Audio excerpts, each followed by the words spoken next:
지방 소멸 위기, 학령 인구 감소로 갈수록 지역 교육의 위기가 가속화되고 있죠. 인구 유출의 원인 중 하나로 꼽히는 교육.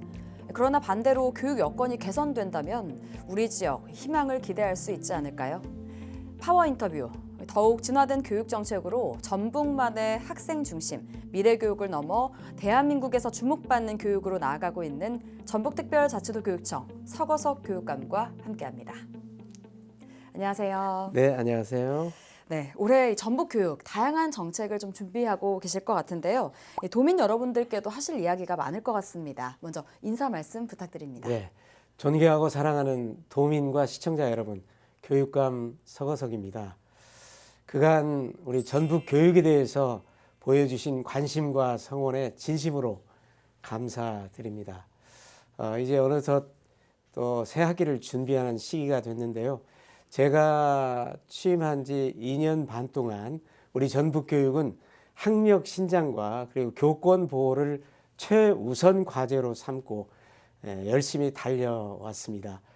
그 결과 또 의미 있는 성과도 거두었고요. 이제 2025년에도 학력 신장과 공교육의 책무성을 더 강화하는 방향으로 더욱 노력을 할까 이렇게 생각을 합니다.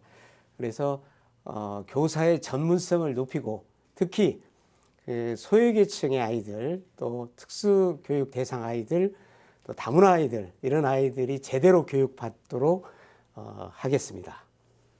네, 그럼 먼저 이제 본격적으로 좀 정책 얘기를 해볼까요? 네. 네, 올해 전북교육 정책 방향인 10대 핵심 과제, 학력 신장과 책임 교육 이렇게 두 개의 큰 축으로 발표를 하셨어요. 이렇게 정한 이유가 좀 궁금합니다. 네, 지난 10년간 학력이 그다지 중요하지 않다 하는 잘못된 정책이 우리 전북 교육을 지배하고 있었어요. 그러다 보니까 우리 아이들의 학력이 전국 최하위권으로 추락할 수밖에 없었는데요. 그래서 이제 우리 학력 신장을 그러면 어떻게 하면 이루어낼 수 있을 것인가 해서 이 학교의 기본 시스템을 전반적으로 이제 바꾸게 됐고요. 그래서 이제 예를 들면 그 초등학교 같은 경우에 사실 중고하고 다 연결이 돼 있기 때문에 초등학교 때 부실해지면 중고도 역시 부실해질 수밖에 없는 그런 구조죠. 말하자면 학력 신장이라고 하는 것은 마치 벽돌을 쌓아서 집을 짓는 것과 같다 이렇게 말씀을 드릴 수가 있겠습니다. 그 다음에 이제 두 번째로는 역시 그 책임 교육이라고 할 수가 있겠는데요. 우리 공교육이 모든 아이들에게 차별 없이 제대로 된 교육을 좀 시켜야 되겠다 이런 생각을 갖고 있는 것이고 이제 거기에는 주로 이제 특수교육 대상 아이들이라든가 또는 다문화 아이들 그리고 또 소외계층 아이들까지도 모두에게 차별 없이 제대로 교육을 시켜야 되겠다. 이런 생각하에서 학력 신장과 그리고 공교육의 책무성 강화 이것을 금년 목표로 삼고 있습니다. 네. 기초를 튼튼하게 하고 차별받지 않는 교육을 만들겠다 말씀하셨어요. 올해도 이 학력 신장에 매진하겠다 이런 의지를 좀 보여주셨는데 그렇다면 이 구체적인 방안은 좀 어떻게 세우고 계십니까? 네, 앞에서도 말씀드렸습니다만 사실 초등학교 때 이 과정이라고 하는 것은 이제 중고까지 합쳐보면 이 초등학교 과정 전체가 그 기초 과정이거든요. 그렇기 때문에 이제 기초 과정을 튼튼하게 해야 되는데 그러기 위해서는 우선 그 문해력과 수리력에 중점을 두고 그 다음에 그 공부한 것을 이제 주기적으로 또 제대로 뭐 이해를 하고 있나 이것을 기억을 하고 있나 이것을 평가를 해야 될 필요가 있어요. 이제 그걸 총괄 평가라고 합니다만 이제 다른 말로 하면 중간 기말 평가가 되겠죠. 그런데 우리 전북에는 지난 10여 년 이 초등학교의 총괄 평가를 다 없애버림으로 인해서 우리 아이들이 공부를 하지 않게 되고 기본적으로는 또 공부에 대한 개념도 제대로 세우지 못하는 이런 큰 폐단이 있었거든요. 그래서 이제 작년부터 기말 시험을 부활을 했습니다. 네. 그래서 일단 초등학교에서는 문해력과 수리력에 중점을 두고 또 총괄 평가를 하게 되고요. 그 다음에 이제 컴퓨터 기반의 그 평가 시스템을 구축을 해가지고 아이들이 제대로 뭘 하고 있고 뭘 또 잘 못하고 있는지 이런 것을 이제 피드백을 받을 수 있는 그래서 맞춤형 교육이 가능하도록 할 계획이고요. 그 다음에 이제 중고등학교 경우에는 뭐 초등학교, 중, 고 다 마찬가지입니다만 방과 후에 아이들이 부족한 과목에 대해서 보충할 수 있는 방과 후 보충 학습 프로그램을 계속해서 이제 가동을 할 계획입니다. 그리고 이제 특히 그 고등학교 같은 경우는 이제 수준별 학습을 가능하도록 한다든가 이렇게 하고 그다음에 또 선생님하고 1대1로 코칭도 받을 수 있도록 한다든가 이제 이런 식으로 하면서 또 야간이나 주말에 그 자기 주도 학습 이제 다른 말로 하면 야간 자율 학습이 네. 되겠죠. 이제 그게 과거에는 아주 잘 운영이 됐었는데 지난 기간 동안에 그것이 거의 이제 그 뭐 황폐화됐다고 그럴까요? 10명이면 지금은 한두 명 외에는 야간에 남아서 이게 공부하는 아이들이 없어요. 네. 한두 명밖에. 그런데 그러면 나머지 아이들이 집에 가서 또는 무슨 다른 특별한 계획이 있어서 그 시간을 잘 활용을 하느냐 하면 또 그것도 아니고 어디 뭐 게임방에 간다든가 또는 그냥 그 시간을 허송하는 경우가 많기 때문에 야간에 아이들을 좀 되도록이면 남아서 자율학습을 할 수 있도록 이렇게 할 계획입니다. 그리고 이제 거기다 덧붙여서 또 과거에는 이제 진학지도 부분도 상당히 좀 소홀히 했는데 이제 학교에서 진학지도 부분도 상당히 강화를 할 계획입니다. 네, 이렇게 구체적인 방안까지 좀 제시를 해주셨는데 특히 또 중점 과제 중에 AI 기반 미래 교실, 또 전북 교육의 디지털 전환에 대한 입장도 좀 밝히셨어요. 한편에선 또 디지털 교과서 도입을 두고 좀 논란이 있기도 하거든요.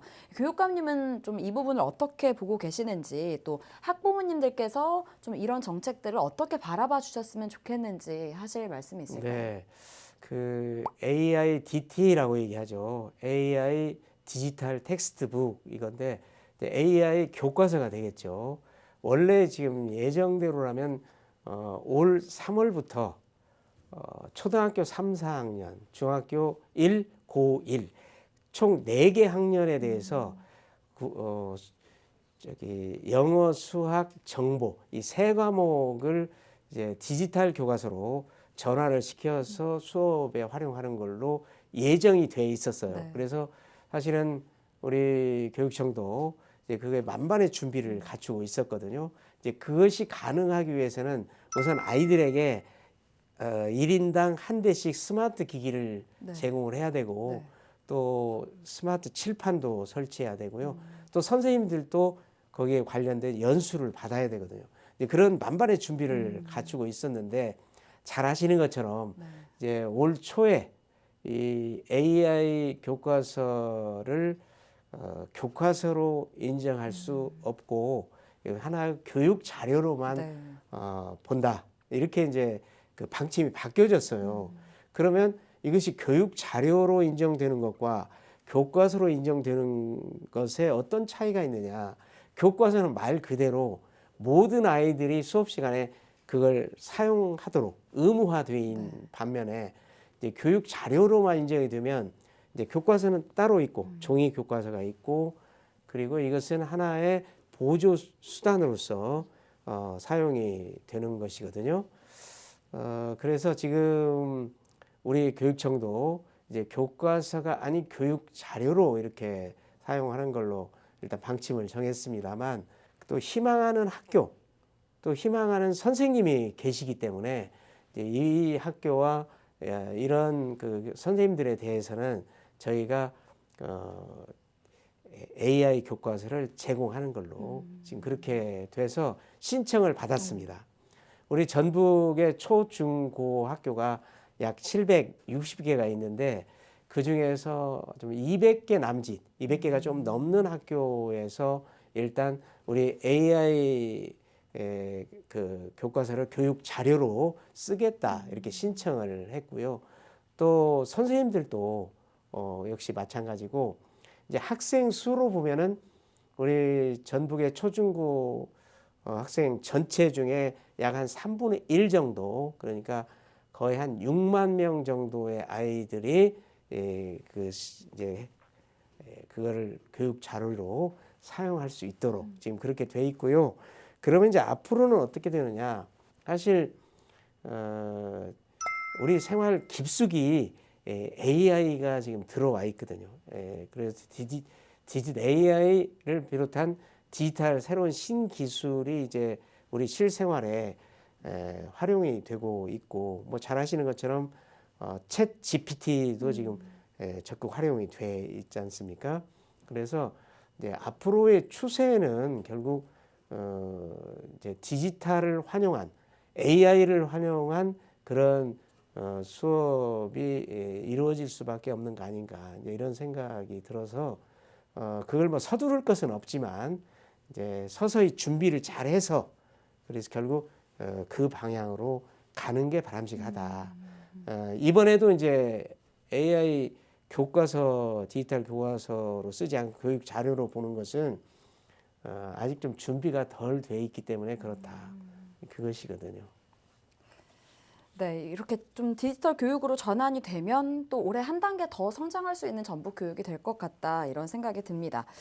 이번에는요, 지난 2년 반 동안 또 도민들에게 하신 약속, 공약 이행률을 좀 들여다보겠습니다. 좀 순조로운 것도 있겠고, 반면 또 그렇지 못한 사항도 있을 것 같은데 어떤가요? 네, 정말 뭐 감사하다고 해야 되나요? 또는 다행스럽다고 해야 되나?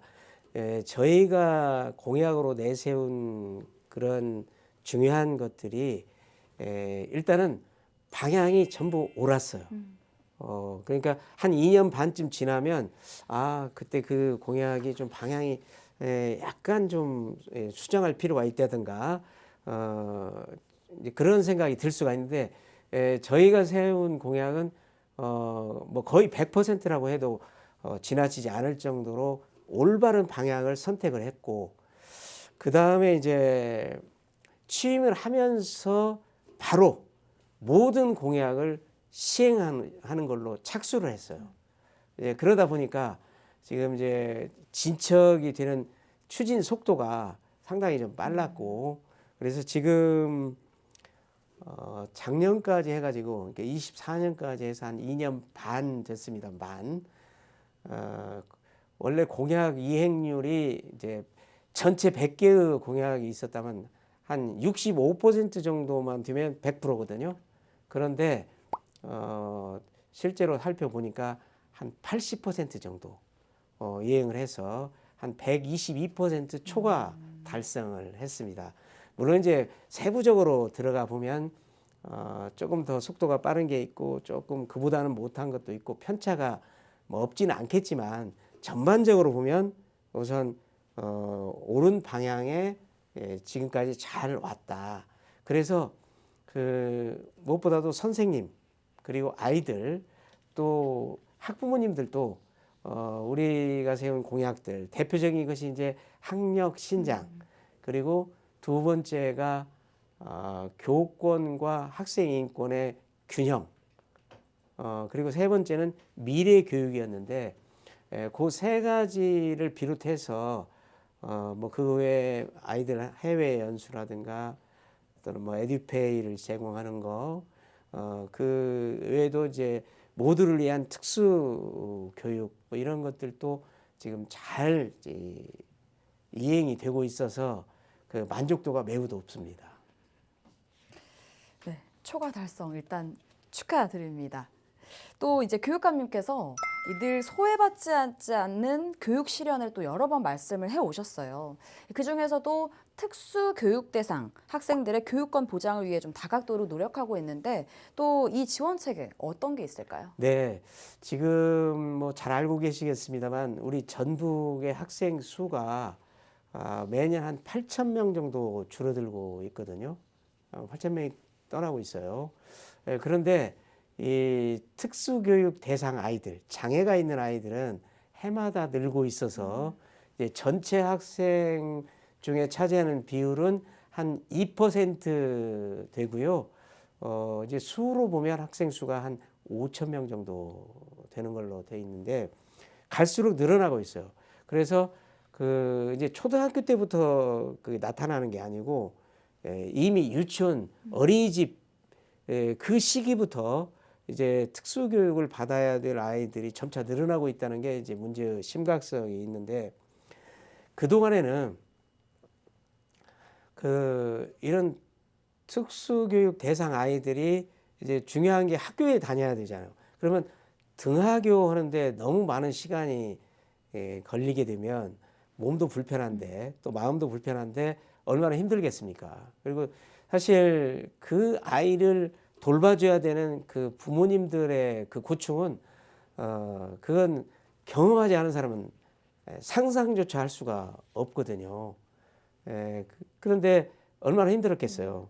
근데 지금까 오늘 현재까지 그 우리 14개 시군 전북에는 전부 10개의 특수학교가 있습니다.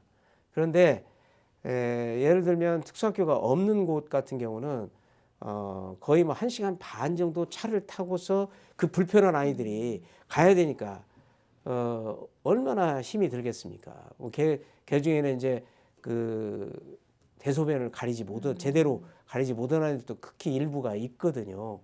이제 그래서 안 되겠다 해가지고 제가 취임한 후에 이제 특수학교를 기존에 10개 있는 거 말고 4개를 더 이제 신설하기 위해서 지금 추진 중에 있는데요.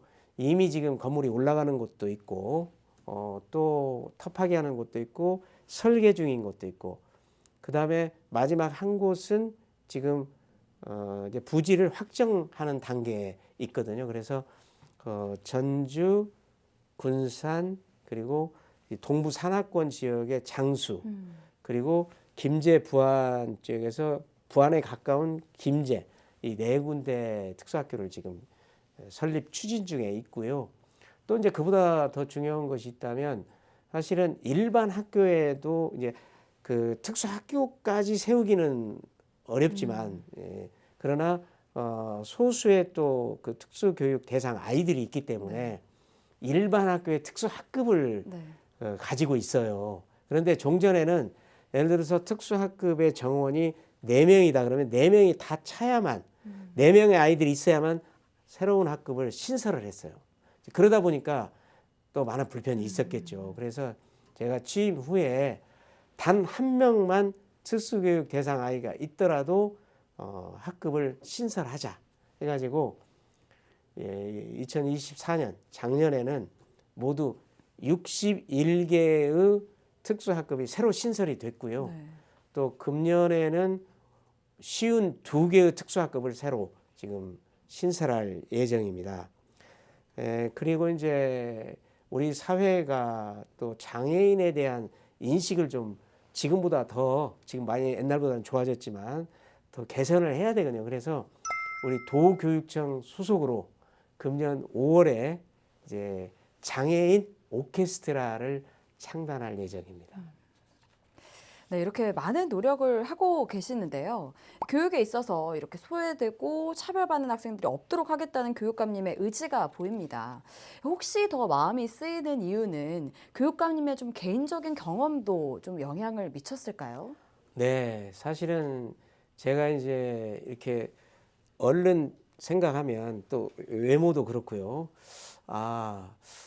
우리 교육감은 그 금수저 집안에서 태어나서 또 총장을 2번이나 했다고 하고 그리고 교육감까지 하니까 아마 틀림없이 성장 과정에서 어려움 없이 그냥 꽃길만 걸어온 그런 사람일 거라고 생각하잖아요. 네. 그렇게 그런 이미지잖아요. 그럼요. 예, 그런데 사실은 그게 아니고 요즘에 뭐 흙수저, 은수저, 금수저 하는데 저는 수저가 없었다라고 할 정도로 어려웠어요. 이제 초등학교 졸업할 무렵에 아버님이 하시던 아주 조그만 그 사업이 빚더미에 앉아가지고 길바닥에 나앉음으로 인해서 제가 이제 중학교에 갈 무렵에는 의무 교육이 아니었어요. 그 수업료를 내야 되는데 이제 그게 안 돼서 중학교를 못 들어가고 1년 쉬었어요. 그리고 중학교 1학년을 이제 친척의 도움으로 겨우 들어가서 이제 1학년을 또 신문 배달하면서 새벽에 그러면서 학교를 다니고 2학년 올라가면서부터는 학교 매점에서 알바하면서 그러면서 이제 제가 학교를 마쳤거든요. 그리고 또 이제 그 이후에도 계속 알바하면서 했기 때문에 그 어려운 아이들, 그 취약계층 아이들 이런 아이들의 그런 시정 그런 내용을 너무 잘 알죠. 그래서 이제 더 이제 마음이 가고 그래서 특수교육 대상 아이라든가 다문화 아이들 또 경제적으로 어려운 아이들에 대한 애정이 있죠. 네. 이렇게 좀 개인적인 경험이 정책을 만드는데 좀 의지와 마음을 쏟아내게 된 계기가 또 된 것 같습니다. 요즘은 또 꿈이나 희망 이런 게 좀 멀게 느껴지는데 교육감님 얘기를 들으니까 좀 멈추지 말고 앞을 향해서 나아가야겠다, 도전해야겠다 이런 생각이 좀 드는 것 같습니다. 다음으로 넘어가 보면요. 교권 문제에 대해서 좀 이야기를 해볼까 합니다. 어제 오늘만의 일이 아니죠. 교권이 추락하는 문제. 현장 교원들의 어려움 좀 누구보다 잘 아실 텐데 그렇다면 이 교육청에서 그동안 이 정책을 위해서 뒷받침해온 게 좀 어떤 게 있을까요? 네, 그 우리 한국 사회에 우리 학생 인권이 아예 없던 시대가 상당히 길게 지속이 됐습니다. 그러다가 10여 년 전에 이제 학생 인권이 중요하다. 거기에 눈을 뜨게 됐어요. 이제 거기에 필이 꽂혔죠. 그러다 보니까 이제 학생 인권을 섬기기 시작을 했거든요. 근데 이제 지내놓고 보면 그때 간과한 게 있다. 놓친 게 있어요. 그게 뭐냐면 교권과 함께 학생 인권을 존중을 하고 보호를 해줬어야 되는데 우선 마음이 급하다 보니까 이제 교권은 그냥 거의 내팽개쳐 버리듯이 하고 학생 인권만 섬기다 보니까 이제 교권이 땅바닥에 굴러다니게 됐어요. 굴러다니니까 발로 채이기도 하고 그랬겠죠. 그래서 그 이제 악성 민원들이 막 쏟아져 나오고 재작년 기준으로 해서 9년 동안 전국에서 약 100명의 그 선생님들이 그 악성 민원 때문에 극단적인 선택을 할 정도로 매우 심각했는데 몰랐어요, 그것을. 그러다가 재작년에 서울의 서이초 선생님 사건이 일어나면서 그게 이제 공론화가 되기 시작을 했고 더 이상 안 되겠다 해가지고 이제 그때부터 교권과 학생 인권은 함께 보호해야 된다 이런 것이 이제 국민적 공감대가 형성이 됐는데요. 사실 저는 그 이전 그러니까 2022년 훨씬 이전부터 학생 인권과 교권은 동시에 보호가 돼야 되고 균형과 조화를 이루어야 된다고 주장을 했고 공약을 세웠어요. 그래서 전국 최초로 학생 인권 조례만 한 7, 8군데 있었는데 제가 그 학생 인권 조례 말고 이제 교육 인권 증진 조례를 전국 최초로 만들어 가지고 학생과 모든 구성원들 이제 교직원까지 인권을 보호하자 이렇게 됐고요. 또 학생 인권 센터만 있어 가지고 주로 이제 우리 전북 같은 경우는 1년에 한 100명 정도씩 교사를 불러다가 거기서 조사를 했어요. 애들 인권을 당신이 지금 침해했지 이렇게 하면서 그러던 학생인권센터를 제가 일단 문을 닫게 하고 이것을 확대 개편을 해가지고 모두 이 교육가족 모두 교권까지 포함해서 보호할 수 있는 교육인권센터로 확대 개편을 한 바 있습니다. 이것도 전국 최초로 이제 그런 정도로 우리 지금 전북이 교권 보호에 치중을 하고 있고요. 일단 학교에서 학교장 책임하에 민원이 있으면 해결을 합니다. 그런데 그것이 제대로 안 되는 경우에는 이제 연락의 지원청으로 그게 옮겨가요. 그래서 거기서 대응을 한 걸로 이렇게 돼 있고요. 그 다음에 이제 지금 교육활동 보호센터가 있어서 거기에서 그 교권 침해도 예방하고 또 침해가 일어났을 때는 치유할 수 있도록 또 도움을 드리고 이런 역할도 하고 있고 그다음에 이제 지금 교권 침해가 문제가 되는 것 중에 가장 중요한 것이 뭐냐 그러면 아동복지법상의 정신적인 아동학대 이게 그게 그 조항 자체가 좀 명확하지가 않아요. 이현령 비현령 이런 식으로 돼 있어서 그거를 좀 명확하게 하는 법 개정이 필요하기 때문에 그걸 좀 지금 추진을 하고 있고요. 그다음에 너무 심한 악성 민원에 대해서는 교육감이 대리 고발을 지금 하고 있습니다. 네. 그리고 또 그런 사람들에 대해서는 교육장이 그 특별히 특별 교육을 받도록 명령을 내리기도 합니다. 네, 그런 식으로 해서 우리 전북 교육청은 전국에서 가장 앞서가는 이제 교권 보호 교육청이다 이렇게 자부하고 있습니다. 교육감님 이제 좀 끝으로 도민 여러분께 한 말씀 부탁드리겠습니다. 사랑하고 존경하는 교육가족과 도민 여러분, 을사년 새해에는 일일신 우일신의 자세로 날마다 새로워지는 전북 교육을 만들어 가겠습니다. 앞으로 전북 교육을 우뚝 세워 우리 전북 특별자치도 도민 여러분께 새로운 희망을 드리도록 하겠습니다. 감사합니다. 네, 이 교육은 우리가 더 나은 세상을 만들 수 있는 가장 강력한 도구라고 하죠. 차별을 줄이고 모두가 평등하게 살아갈 수 있는 교육, 더 나은 삶으로 이끄는 교육.